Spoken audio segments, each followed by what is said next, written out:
Hello, boys and girls. Today I have a book that I would like to share with you.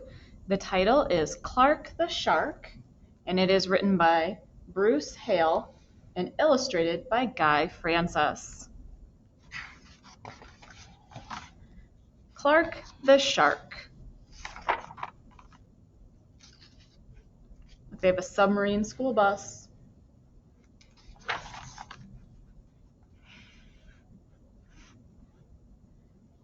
In all the wide blue seas, in all the wide blue world, the top school for fish was Theodore Roosterfish Elementary. And all of the fish at Theodore Roosterfish, the biggest and the strongest was Clark the Shark. Clark loved school, and he loved his teacher, Mrs. Inkydink.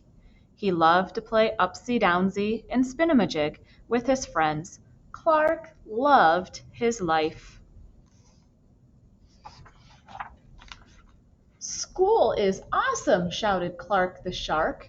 Less shouting, more reading, says Mrs. Inkydink.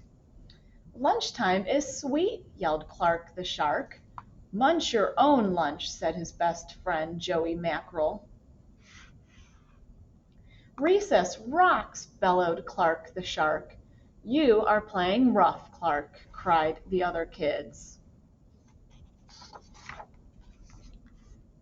Yes, Clark loved his life with all his sharky heart, but he loved everything way too much. He was too loud, he was too wild, he was just too much shark for the other fish to handle. After a while, no one would play with Clark. No one ate lunch with him, no one sat with him at circle time. Even his best friend Joey Mackerel said, "Cool your jets, Clark, you're making me crazy."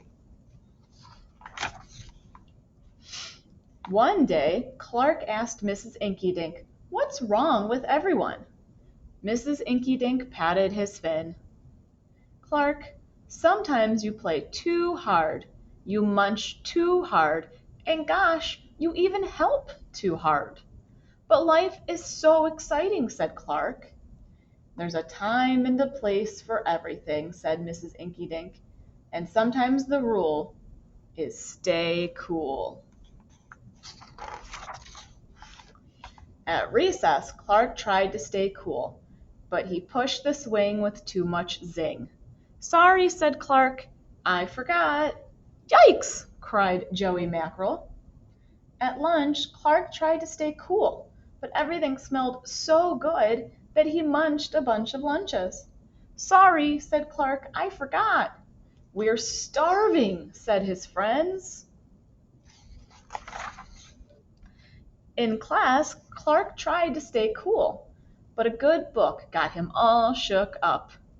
"Now, Clark," said Mrs. Inkydink, "this isn't the time or the place. Tell me, what's the rule?" "Stay cool," said Clark.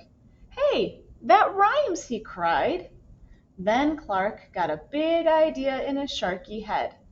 "Maybe if I make a rhyme, I'll remember every time," he thought.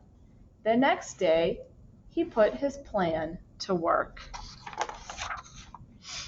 In class, when lessons got exciting, Clark wanted to bounce up out of his seat. Instead, he told himself, "When teacher's talking, don't go walking." And what do you know? It worked. "Attaboy, Clark," said Mrs. Inkydink. Clark smiled. Lessons are fun. At lunch, everything smelled so yummy. When Clark wanted to eat and never stop, he told himself, "Only munch your own lunch." And it worked again. "Way to go, Clark," said his friends. Clark grinned. Lunch is fun.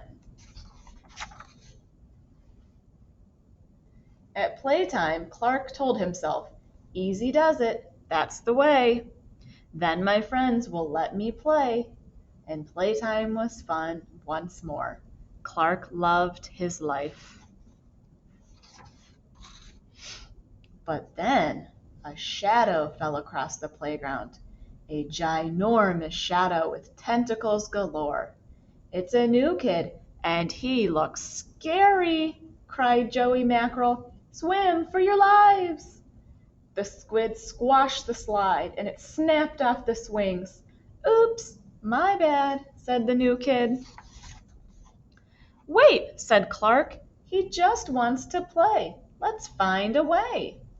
And he swam at the new kid with all his might. Clark played harder than he ever had before. Upsy-downsy and spin-a-ma-jig. Why, he even made up a new game, Tail-wumpa-lumpus. Wow, that was fun, said the new kid breathlessly, and he settled down. If you want to come to school, you've got to stay cool, said Clark. That's right, Clark, said Mrs. Inky Dink, and thanks for taking care of our new classmate, Sid the Squid. Hooray for Clark the Shark, everyone cheered. That night, Clark's mother asked, What did you learn at school, dear? There's a time and a place for everything, Clark said. Sometimes you stay cool, but sometimes a shark's gotta do what a shark's gotta do.